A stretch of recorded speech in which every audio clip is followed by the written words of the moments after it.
अस्सलाम वालेकुम गाइस। आज हम पढ़ेंगे सेंट्रीपिटल फ़ोर्स और एक्सेलरेशन।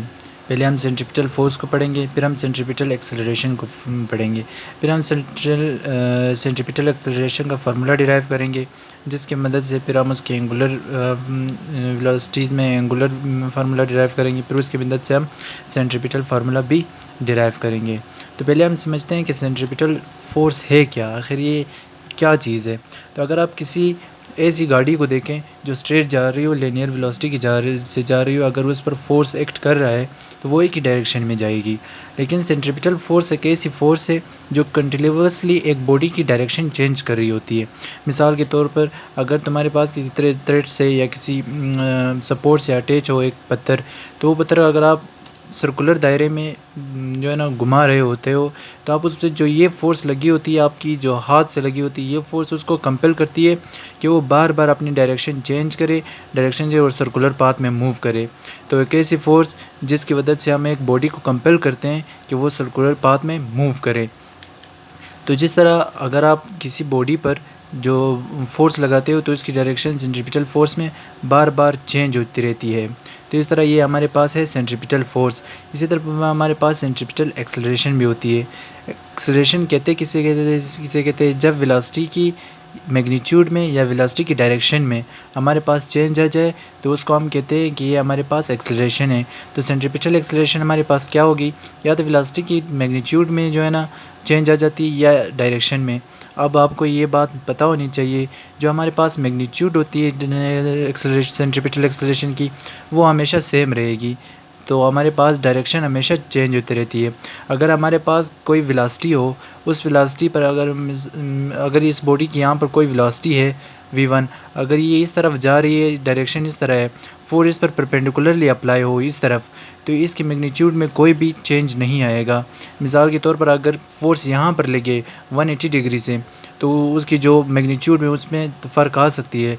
लेकिन अगर किसी वेलोसिटी और फोर्स के दरमियान जो एंगल बन रहा हो वो 90 हो, वो या परपेंडिकुलर हो, तो उसमें जो मैग्नीट्यूड में चेंज नहीं आता, बहरहाल उसकी डायरेक्शन में चेंज आती है।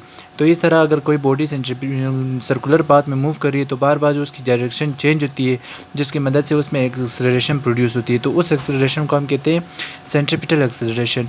अब हम फाइंड करेंगे कि सेंट्रीपिटल एक्सेलरेशन किसी मूविंग बॉडी में किस तरह वो हमने फाइंड करनी है। फिर उसी से सेंट्रीपिटल एक्सेलरेशन की मदद से हमने सेंट्रीपिटल फार्मूला फाइंड करनी होती है।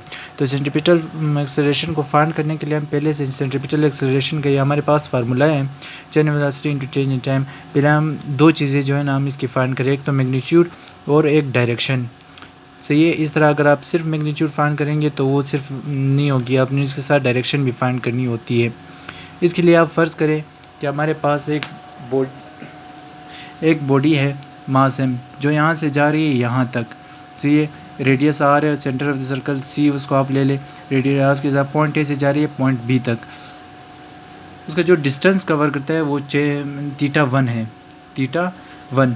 तो उसकी जो वेलोसिटी की पहली डायरेक्शन होगी और वेलोसिटी की जो दूसरी डायरेक्शन होगी, ये मैग्नीट्यूड में सेम होंगे लेकिन डायरेक्शन इनकी अलग होगी। जिस तरह हमने पढ़ा था, ये मैग्नीट्यूड में क्यों सेम होंगे, क्योंकि ये जो फोर्स लग रही है इन पर, ये परपेंडिकुलर टू ये वेलोसिटीज़ है, इस वजह से इसकी मैग्नीट्यूड में कोई भी डिफरेंस नहीं आएगा, बहरहाल इसकी डायरेक्शन चेंज हो जाएगी। जितनी डायरेक्शन चेंज हुई है उसको हम चेंज इन वेलोसिटी कहते हैं, change in the direction of the velocity. अब हमारे पास दो ट्रायंगल्स बन गए, ये हमारे पास θ2 के हिसाब से इतनी जो है ना चेंज वेलोसिटी हमारे पास बनाई हुई है। अगर हम इस ट्रायंगल को उठा कर देखें, इस ट्रायंगल को अगर हम देखें v1 तो हमारे पास कॉमन है ये और ये। अगर हम ये थीटा और ये थीटा बहुत छोटे रखें, इतने छोटे कि ये जो डिस्टेंस s बन रहा है ये हमारे पास r के बजाय कॉर्ड बने। क्या मतलब जो हमारे पास स्ट्रेट लाइन बने, तो स्ट्रेट लाइन से हमारे पास क्या होगा, ये डिस्प्लेसमेंट हो जाएगी। जब ये हमारे पास डिस्प्लेसमेंट हो जाएगी तो ये थीटा और ये थीटा जो चेंज है ये हमारे पास इक्वल रह जाएगा। जो हमारे पास इक्वल रह जाएगा तो हमारे पास θ1 और θ2 जो है ना कॉमन रह जाएगा। तो ये जो दो हमारे पास ये ट्रायंगल और ये ट्रायंगल हमारे पास इक्विवेलेंट बन जाएंगे, इसको हम आइसोसेलेस भी कहते हैं। तो आइसोसेलेस ट्रायंगल्स का क्या फ़ायदा होता है, इसका ये फ़ायदा होता है कि अगर हम इन तीन साइड्स में, दो ट्रायंगल के हम तीन साइड्स में कोई भी दो साइड्स की रेशियो आपस में निकालें तो वो एक जैसी रहती है। आओ देखते हैं कि हम इन दो ट्रायंगल में भी किसी दो साइड के रेशियो निकलते हैं और इनमें भी किसी दो साइड के रेशियो निकलते हैं, फिर उससे आगे चलेंगे। हमारे पास दो साइड्स हैं, एक आर्क ए बी जिसको हमने एस का नाम दिया हुआ था, सी, एक हमारे पास है ए सी जिसको हमने रेडियस का नाम दिया हुआ था। ये हमारे पास पहले ट्रायंगल का है। अगर आप दूसरे ट्रायंगल में देखें, क्यू आर को हमने चेंज इन वेलोसिटी कहा हुआ था और पी क्यू को हमने वेलोसिटी का नाम दिया हुआ था। यहाँ पर आ जाए, आर और क्यू को हमने change in velocity direction of velocity का हम नाम दिया होता।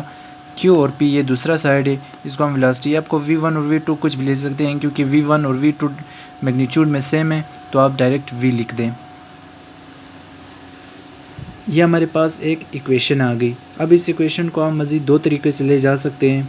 एक तो आपके पास ये तरीका है कि आप जो ये वेलोसिटी यहाँ पर लेकर जाएं और इस चेंज इन वेलोसिटी को जो है ना वो फिर आगे बढ़ाएं, लेकिन हम इस तरह नहीं करेंगे।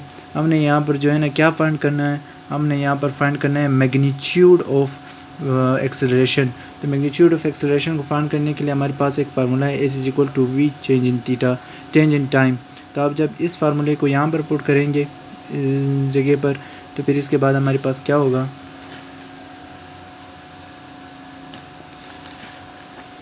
यहाँ पर ये जो चेंज इन टाइम है ये यहाँ पर आ जाएगा,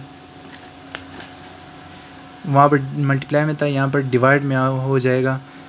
तो इसके बाद हमारे पास क्या होगा, तो ये वेलोसिटी जो है ना यहाँ पर चली जाएगी, ये वेलोसिटी ये दो दाने है तो हमारे पास वी स्क्वायर बन जाएगा। अब इनको देखो, change in velocity into change in time, ये हमारे पास किस चीज़ की इक्वल है, ये हमारे पास इक्वल है एक्सेलरेशन की। इस दोनों को कंपेयर करिए, एक साइड इनका इक्वल है तो दूसरा साइड भी इक्वल होगा। तो हमारे पास एक्सेलरेशन किस चीज़ की इक्वल होगा, चाहे वी स्क्वायर ओवर आर। अब सिंपली यहाँ पर इस तरह देखें, जो वी स्क्वायर ओवर आर ये तो हमारे पास आ गई, लेकिन ये हमारे पास लाइनियर के लिए, एंगुलर के लिए नहीं है। एंगुलर के देखने के लिए वेलोसिटी को हमने कहा हुआ था कि ओमेगा से शो किया हुआ था। अगर हम आपको याद हो कि जब हमने कंपेयर किया था क्वांटिटीज़, लाइनियर क्वांटिटीज़ और एंगुलर क्वांटिटीज़ में, उसे अगर आपने देखा हो मेरी वीडियो कि लाइनियर वेलोसिटी और एंगुलर वेलोसिटी को जब हमने कंपेयर हुआ, वहाँ पर हमारे पास ये इक्वेशन आई थी कि V is equal to omega and और ओमेगा मल्टीप्लाई बाई आर। तो इस तरह स्क्वायर लो, V square over R square, नीचे आर है, आर स्क्वायर के साथ कट जाएगा, वी स्क्वायर आर। ये हमारे पास मैग्नीट्यूड आ गई।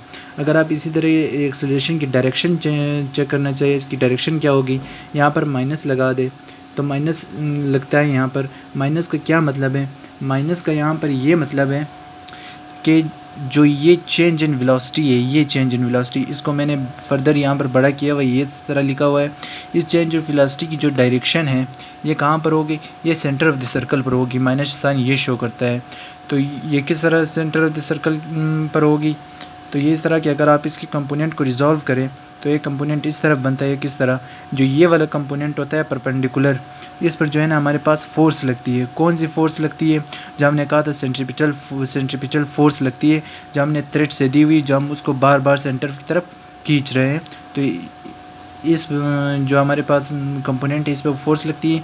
तो ये हमारे पास to the centre centripetal acceleration को क्या करती है, डायरेक्शन देती है कि वो सेंट्रीपिटल एक्सेलरेशन जो है ना वो टुवर्ड्स द सेंटर हो। तो यहाँ पर मैंने लिखा है the direction of the centripetal acceleration depends on the direction of change in velocity where the perpendicular component of change in velocity is always directed toward the center of, because the force extends perpendicularly towards the center of the circle on change in velocity, so the direction of centripetal acceleration is always directed towards center of the circle. अब हमारे पास कि centripetal acceleration की magnitude भी आ गई और उनका जो direction है वो भी आ गया। अब इनके मदद से हम क्या करेंगे, इनके मदद से हम निकालेंगे सेंट्रीपिटल फोर्स का फार्मूला। तो वो हम किस तरह निकालेंगे, वो आप इस तरह निकालें कि आपके पास जो सेंट्रीपिटल फोर्स है F is equal to M है, उस फार्मूले से निकाल सकते हैं। सेंट्रीपिटल फोर्स लगाना है तो C लगा दो, सेंट्रीपिटल एक्सेलरेशन यहाँ पर है तो C लगा दो। सेंट्रीपिटल एक्सेलरेशन का हमने फार्मूला अभी निकाला हुआ था, उसका नाम माइनस ओमेगा स्क्वायर आर। तो ये है माइनस ओमेगा स्क्वायर आर। ये तो हमारे पास मैग्नीट्यूड आ गई। उसकी वेक्टर फॉर्म में लिखने के लिए आर के जो ऊपर है ना पोजीशन वेक्टर लगा दो, तो ये हमारे पास डायरेक्शन शो कर देगी। तो ये हमारे पास इस तरह जाएगा। ये हमारे पास फार्मूला है सेंट्रीपिटल फोर्स की। Thank you.